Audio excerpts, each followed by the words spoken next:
Excited to see people coming together to hear about skincare.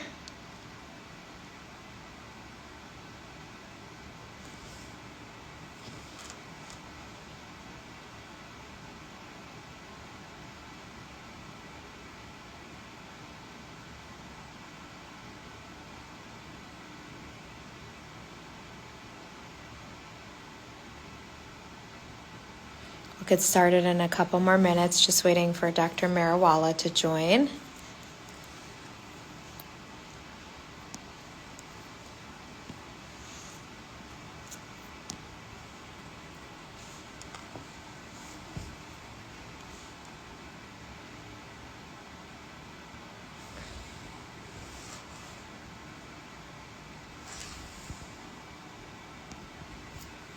Dr. Mariwalla should be on in a second, and then we'll get started. And so you guys make sure, I hope you guys have questions to ask us about skincare,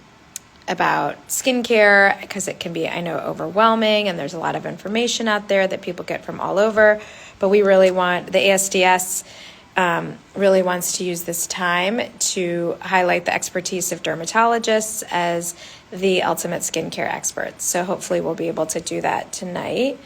We're just waiting for Dr. Mariwalla, and we'll get started.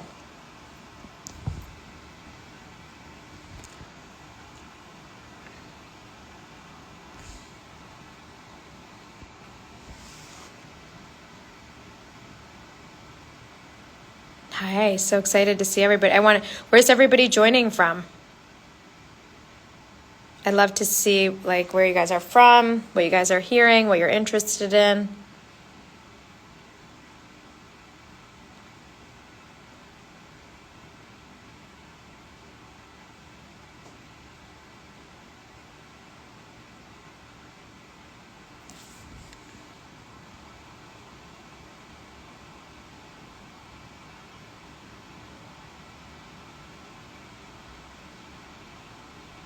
Rochester, New York.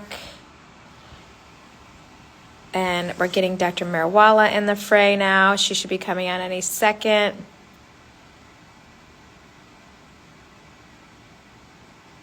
Mariwalla, I accepted your request to join. Did you get it?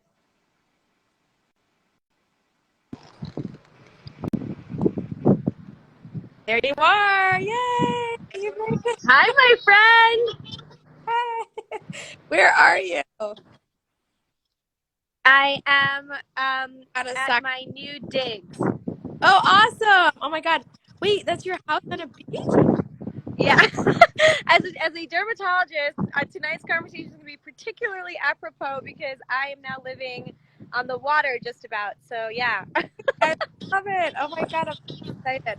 Well, meanwhile, it's like the first time I've seen daylight in 4 years. So there's that. Well, it's gorgeous. I'm coming to visit. For those of you guys who don't know, Dr. Mariwalla and I are good friends, board certified dermatologist. Dr. Mariwalla is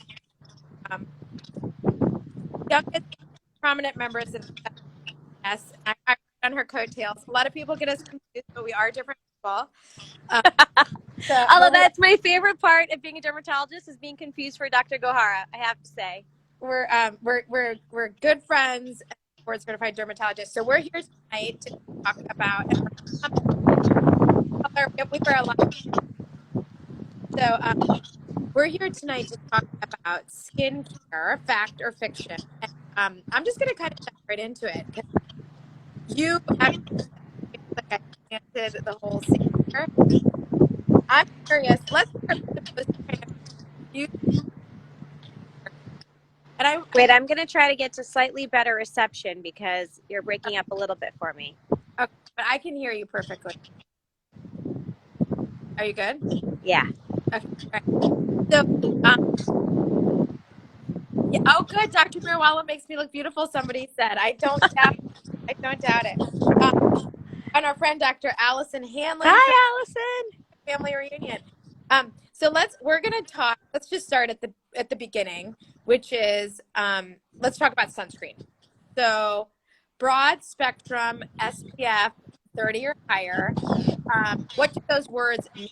Give us some things that are fact and fiction. I'll start with the one that you don't need to wear sunscreen on a cloudy day. So I always tell my patients, if you keep your hand in front of your face, there's enough ultraviolet light to cause damage. So sunscreen should be a 365 um, day. Tell me what you're hearing, what the restrictions you. So for me, you know, I one of the benefits of having a darker skin tone is on the South Shore of Long Island. I always tell my patients, if you're the same color as me and I was born this way naturally, we need to have a conversation when they roll in tan. And I think the biggest myth that people have is that if you have pigment in your skin, you don't need to wear sunscreen. So one of the reasons I came out here to do this tonight in this sunlight is because natural light, you always look your worst in natural light, right? And I wanted to show you guys because even though I have brown skin, look at all this. That's all sun damage from when I was younger, and I had no idea that I needed to wear sunscreen all the time. So for some people, they're born with freckles, and for a lot of people, it's hereditary. Certainly, I have hereditary freckles. They run in my family. But these guys right here, they certainly happened from a bad sunscreen I had on a trip to Puerto Rico when I was younger. So I always tell people, no matter what skin tone you are, you have to wear sunscreen. And then in my office, you know, this month in 1981, a young man passed away from melanoma on his toe that he thought was a bruise. And that young man was Bob Marley. And I always remind people that melanoma does not discriminate. It's a type of skin cancer that can really have bad outcomes, and you can modulate that by the simple use of sunscreen. Point. And it's going into the going into the store to get sunscreen is like decoding the Rosetta Stone. It's like very complicated for people, and so I just like to kind of like break it down to the basics, which is look for a sunscreen that has these words on it: broad spectrum. Look for the SPF should be 30 or higher. And make sure that it is, if you have a preference for mineral sunscreen, that the active ingredients is titanium dioxide or zinc oxide. And if you have, if you don't have a preference, any sunscreen that's broad spectrum 30 or higher should work. Now, Dr. Mariwalla, I want to ask you something. Does it matter whether we're applying 30 SPF or 50 SPF? Well, I was going to come back at you with a question, which I'll save for a second. So to me, if you live in New York and it's the summertime, 30 is going to give you about 94% coverage against UVA, UVB, as long as it's a broad spectrum. When you get to 50, that becomes like 98%. You know, it's very hard to say, okay, if you do 100, it's now going to be 100% because it's not. So you just get incremental increases in that UV protection, even though the numbers seem to double. So I like a 30, but if you're going to Aruba, which sits on the equator, you got to wear a 50. 30 is not going to cut it. So it really depends what latitude you're at and thinking about how much protection you need. So to that end, though I love mineral sunscreens, Dr. Gohara, what's your feeling about chemical sunscreens? So that's a great question. I get this question from my patients all the time. And let's bring up the fiction around around chemical sunscreens, which is that chemical sunscreens can cause cancer. Now, we know as scientists, as dermatologists, that there's no scientific corroboration that chemical sunscreens can cause cancer. We do know that ultraviolet light, when we're exposed to it unprotected, can cause cancer. And so my feeling is the best sunscreen is the sunscreen you're going to use. I personally use both chemical and mineral sunscreens. I have a preference to mineral sunscreens only because they irritate my skin less. That's a personal preference. However, I tell my patients that they should use the sunscreen that is going to fit in their lifestyle. You know, I have this like little thing, Dr. Mariwalla, which is that like sunscreen shouldn't be like Tinder. You shouldn't be like just grabbing the first one that looks good or smells good. You should grab one that you're going to have the best chance of having a relationship with. So get to know the sunscreen. Is it cosmetically elegant? Is it a stick? Is it a lotion? Is it a cream? Is it a powder? Get to know the one that's going to fit in your lifestyle best, because truly, did you guys know that 90% of the signs of aging and 90% of skin cancers come from daily unprotected ultraviolet light? So sunscreen is the lowest hanging fruit in terms of a good skincare routine. What do you feel? Oh my God, I love it. You always have the best quotes. Sunscreen is like Tinder. You guys not like Tinder. Exactly, Allison. It's like don't swipe. You just gotta stick with one in a relationship. So, You know, for me, I love chemical sunscreens because I feel like they blend with my skin tone really well. I love the ones that actually you helped develop, and I'm not saying that just because we're such close friends. I happen to love it. It's over the counter, and for me, I love when you can use a chemical sunscreen and mix it with some of your favorite makeup. Because I'm like you know, you have to build a relationship with the sunscreen that you're going to use. The other thing that I think people don't realize is that antioxidants can help you a lot with your sunscreen power. And the data shows that using an antioxidant with the sunscreen actually improves the power of that sunscreen, regardless of the antioxidant that it is. So we always think it should be vitamin C, but it could be any antioxidant. oh, I love that.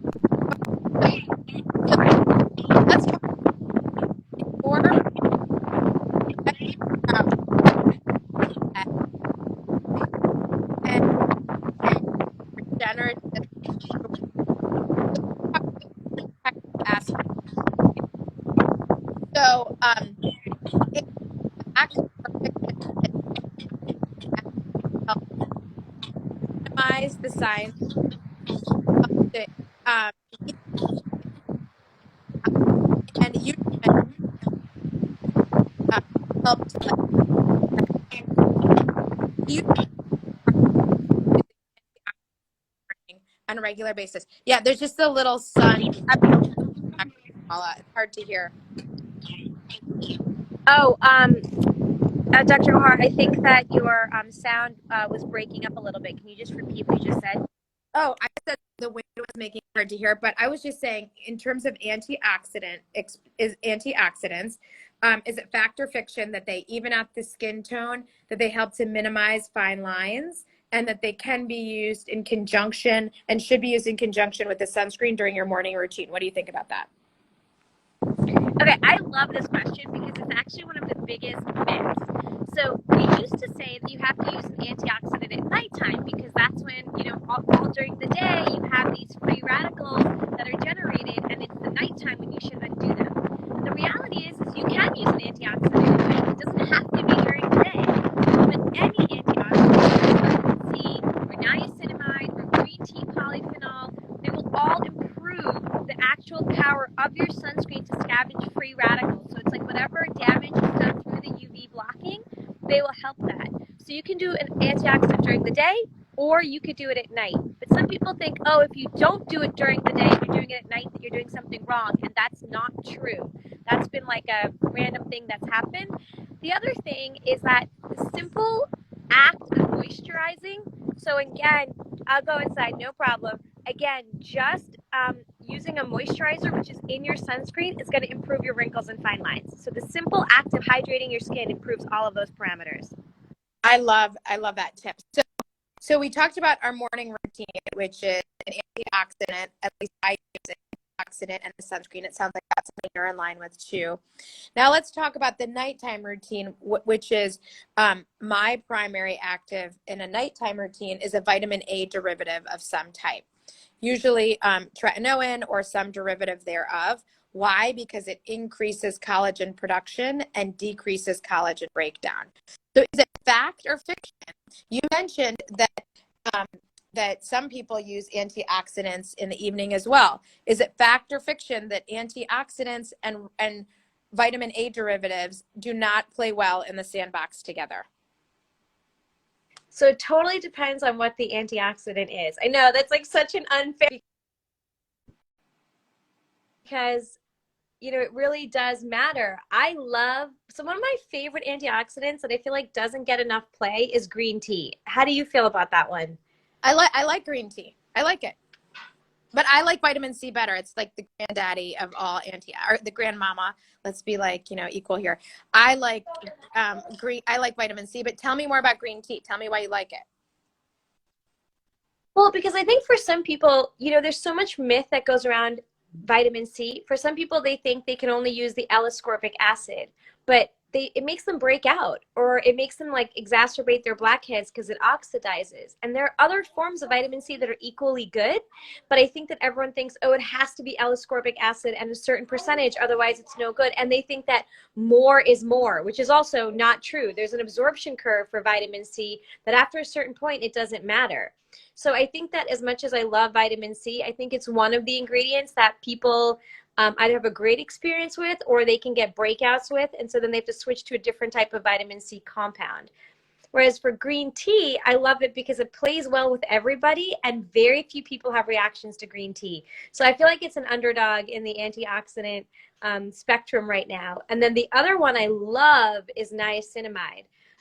You can get it in a really really inexpensive formulation, and it does a lot of stuff. Like it helps make pores smaller, makes your skin look brighter, is a good antioxidant, great for acne, and great for brightening the skin. So a lot of what C does. So it's awesome. And it can be used, it plays retinol, there's no drama with vitamin A derivatives and niacinamide. So they can be used on top of each other, right? They're good. Yes. The goals are no drama and don't make your sunscreen like Tinder. Yes. Okay. Other question, Nat, here's another fact or fiction.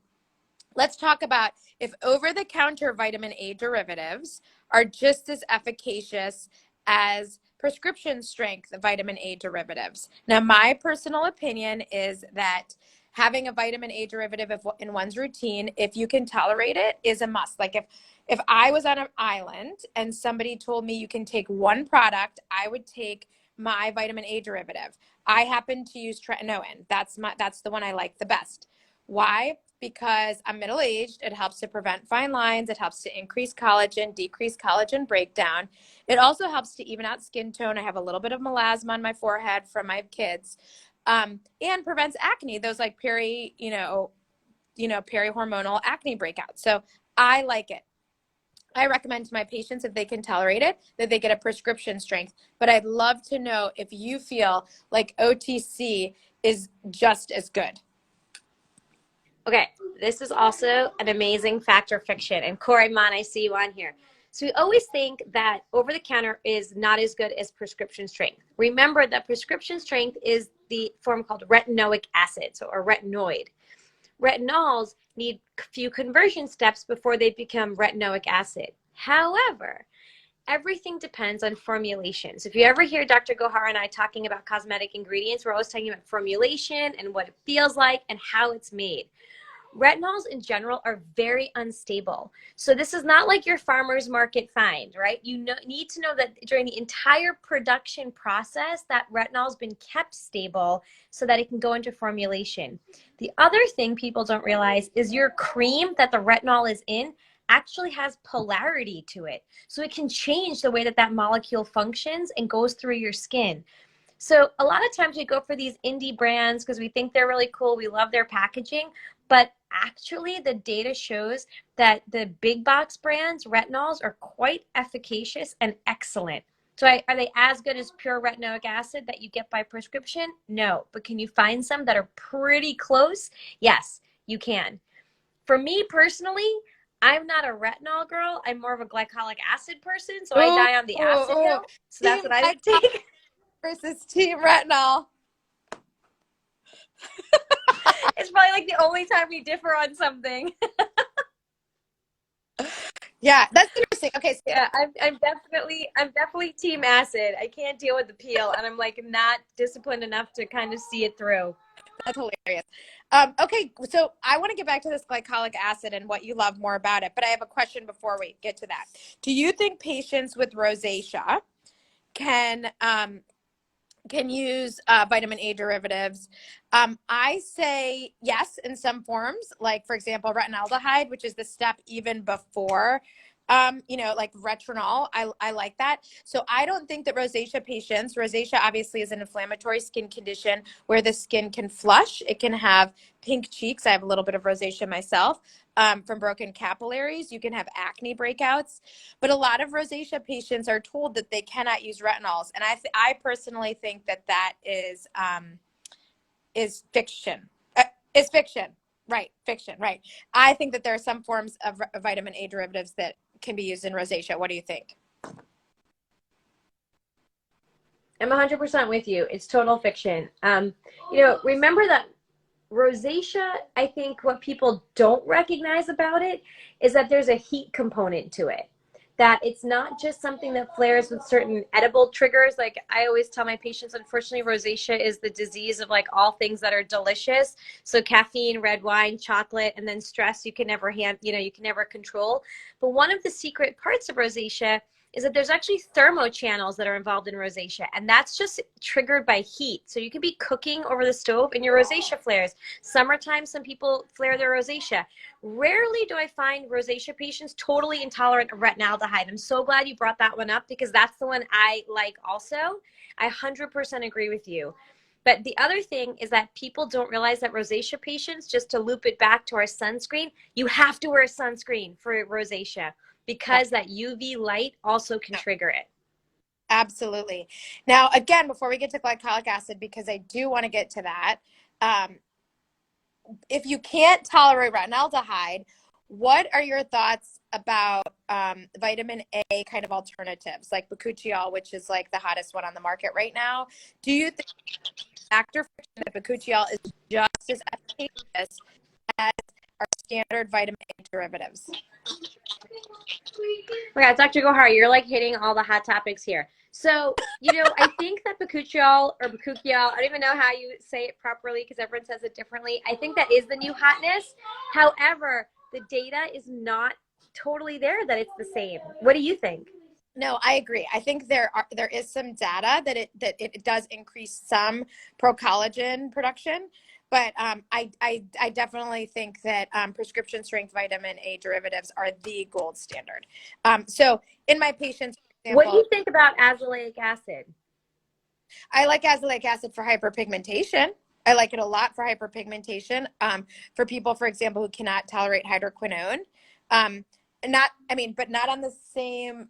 So for acne, hyperpigmentation, I love azelaic acid as a retinol alternative, but not for collagen production. Right? I agree 100%. Yep. Yeah. So my patients, for example, are pregnant, or my patients can't, for some reason, really have an aversion towards our derivatives, I will recommend the bakuchiol in those situations. I'm very, very interested in this whole glycolic situation and how you prefer it over. I'm like actually dying to know. I think everybody on here is dying. You're like, wait a second. How do I know that you are an acid person? Okay, so I feel like for people who are watching, I do think that there are dermatologists who, where do you plant your flag? And most dermatologists plant their flag on a retinoid hill. Right? Like we know what it does. It does all the things you want, from hyperpigmentation to pore size to collagen building to even like anti-tumor effect. But for me, I find that a glycolic acids, I'm 45 years old. I'm a mom of 3. I'm like constantly running around. I find that most retinoids are not tolerable to my general disposition of like sticking with things and being able to tolerate things. However, I find that glycolics, and maybe it's because I do think they give you an instant smoothing effect. I mean, you can use a 10% free acid value glycolic and really see a huge transformation in your skin in a week. And you don't get as much peeling as you will with a retinoid. So for me personally, I need to pause. That I feel like is a major pro tip. That is a major pro tip that you can get an effect from Dr. Mariwalla, that you can get a good effect from a product in 1 week of use. That's hard to say. So that's a pro tip. Thank you for sharing that. Go ahead. I think that skin smoothing effect is what everyone's always looking for, like that instant glow up. Now, if you ask me realistically as a doctor, what do you do on the regular? I wash my face and I wear sunscreen on the regular. Everything else is like, it kind of happens. So for my lifestyle and for me in particular, I find that glycolics give me that quick glow up and can undo a lot of damage quickly, without feeling like if I leave you alone, you're gonna, ruin my face again and I have to get used to the retinoid all over again. Okay. Again, long term, is the glycolic head to head with the retinoid the same? Absolutely not. But I sometimes might go for the short term fix. I'm not gonna lie. All right, no, but you are still adding a major benefit. So I think that that's actually a really great tip. I learned something from you. I always learn something from you because you're brilliant. I think I'm going to have to throw in a glycolic in my routine. Now, I'm like the diametric opposite of you. I have this like big, long, elaborate routine, and I actually really enjoy it. It like kind of helps me wind down at night. I look forward to it. That's why I need a life, but it is something that really is I look forward to my nighttime routine. Now, I have another question for back to our kind of like, Dr. Ibrahimi's on. Hello, Omar. Nice to see you. hey, Dr. Omar's in the house. We love Omar. How you doing? CT Skin Doc is the bomb. All right, so I have a question for you. Yeah. We've talked about retinols and sensitive skin. We've talked about glycolic acid. We've talked about rosacea. We all under this kind of category of sensitive skin and what our skin responds to and whether it's like irritated or flaky. What is your take? Is it fact or fiction that 70% of our patients actually have sensitive skin? Dr. Gohara. So the thing is, if you ask most people, do you have sensitive skin? They will say yes. And the reality is, what we as dermatologists define as sensitive skin is not what 70% of people have. But everyone thinks they have sensitive skin. So you have to kind of determine what is it that you're going to recommend. I think a lot of patients end up giving themselves sensitized skin from using a lot of products all at the same time and switching products. So here's my question to you. Since you are skincare goals, just looking at you, you're beautiful and you're also so brilliant. My question for you is, how often do you switch up your multi-step routine, and how long do you give a product before you decide it's not working? First of all, thank you so much. Switch up my routine. I never switch up my routine. I've been using the same routine basically since 1986, but not really. Like maybe not the Noxzema pads anymore, or the like Seabreeze astringent that like burnt off my face. But having known you, in fairness, having known you for more than a decade, you look the same for all the time that I've known you. So maybe that's not a bad thing. Don't go getting like Noxzema pads, guys. I don't want Noxzema to be mad at us, but anyway, you know what I mean. It's in the vault. It's in the family. My routine has remained the same in terms of ingredients and very frequently in terms of brand. Like I actually don't deviate a lot. It takes me a lot to kind of deviate from my standard routine. And I agree with you 100%. I think sensitive skin is kind of like a euphemism for something else going on. It's like saying, I have a fever, but why do you have a fever? There's like something causing that fever. And so for me, sensitive skin is a euphemism for, do you have eczema? Are you putting too many things on your face? Is it actually rosacea? Is it perioral dermatitis? Like, what is it that the patient is perceiving as sensitive skin? So when a patient comes in and tells me that they have sensitive skin, I really try to peel the onion a little bit and be like, okay, what is it? Are you flushing? Are you, what is it? So that we can create a standardized skincare routine for them. Because I do think that people who have sensitive skin, that's just a euphemism for something else. I couldn't agree more. And I think one of the things that people who have sensitized or sensitive skin don't realize is that their skin barrier is probably a bit compromised. And the more we learn about dermatologic diseases, the more I think it becomes important to make sure that you're always staying moisturized and making sure your skin barrier is intact. I think a lot of people, especially when they have acne, think they don't have to moisturize their skin. What do you tell your patients? I tell my patients that you have to moisturize your skin with regularity, regardless of whether you have acne or not. It's all about what you're using. Is it a lotion? Is it a cream? What's in it? Are there humectants? Are there emollients? So really understanding the ingredients and getting to the root of the problem.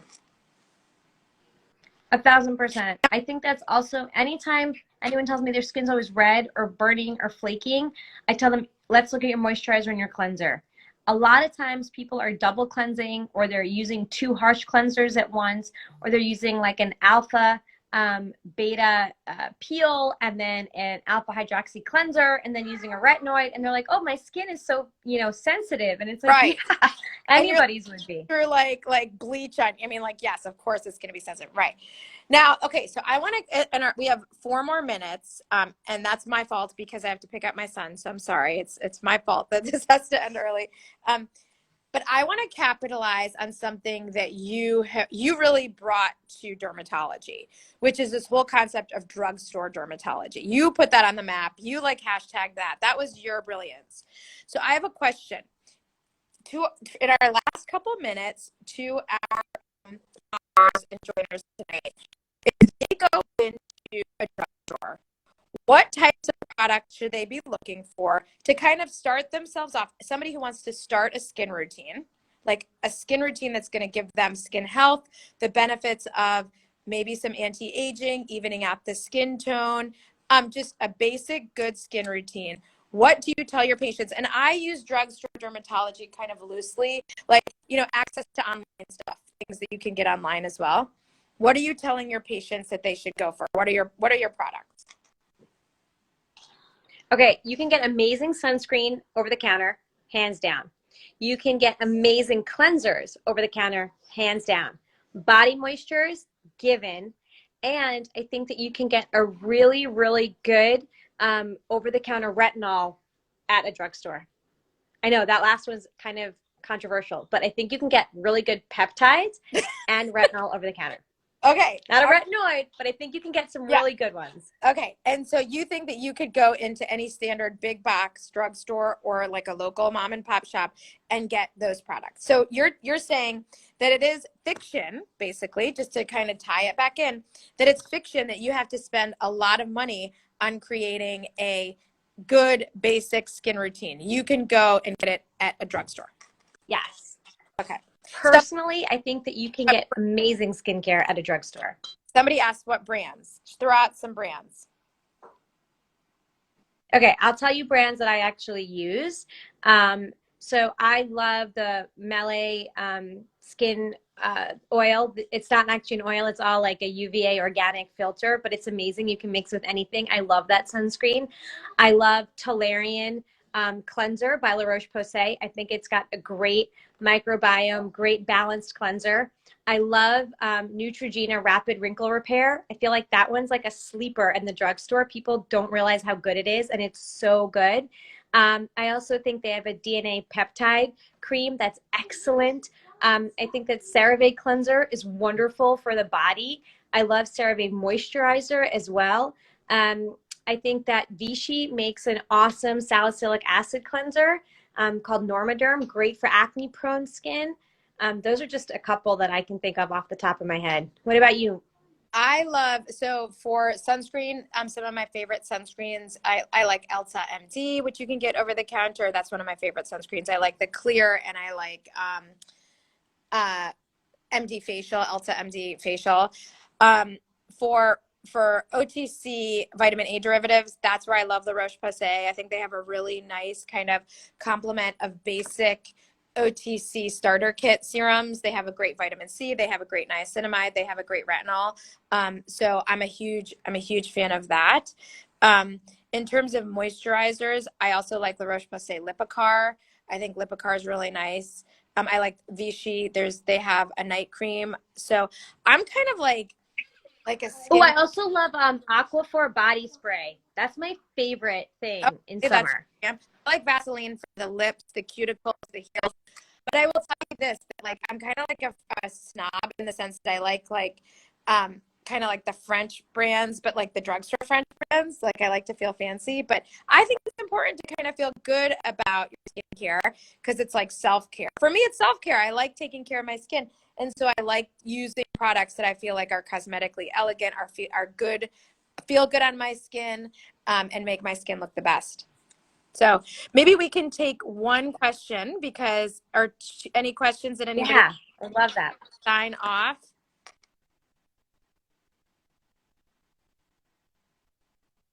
Well, I'm going to ask you one last question, Dr. Mariwalla, and then we'll sign off. And you can feel free to bat one right back at me.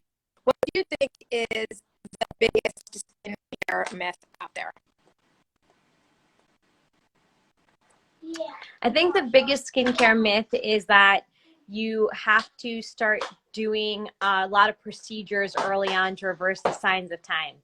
I actually think that you can do a lot just with topicals. So I tell people, you know, doing procedures is great, and I certainly do them all day long in my practice, but it's kind of like going and getting your car detailed and then picking up the kids from soccer practice right afterwards. Like, you undo all of it if you don't maintain. And Love. topicals are where it's at. What do Yep, you I love. think? What's your biggest myth? I think that the biggest myth is that sunscreen is just for the beach. Like, you know, it's just for outdoor exposure. I think you referenced a study. Dr. Pearl Grimes did a study that showed that just daily use of sunscreen just makes your skin look better, tone, texture. And so I think of sunscreen like toothpaste, basically. Like, it's part of my daily routine because it helps to obviously prevent skin cancer, but it just helps to make my skin look better. And so I think sunscreen is super underrated, even though we talk about it all the time as dermatologists. I just don't think the message is out there enough that it's one of the best kind of skin creams out there. So anyway, well, Dr. That's Mariwalla, 100% true. I think of all the things that we do, it's the cheapest and sort of best bang for your buck. I could not agree more. yes. Well, I want to thank you so much for joining me. There's nothing more that I'd rather do on a Tuesday evening than spend it with you. And I mean that from the bottom of Same. And thanks to the ASDS for giving us this platform. I just want to just remind everybody that board certified dermatologists are the skin experts. So make sure you get your information from reliable sources. We appreciate you joining us tonight, and we hope that we debunked some myths. Thanks, everybody.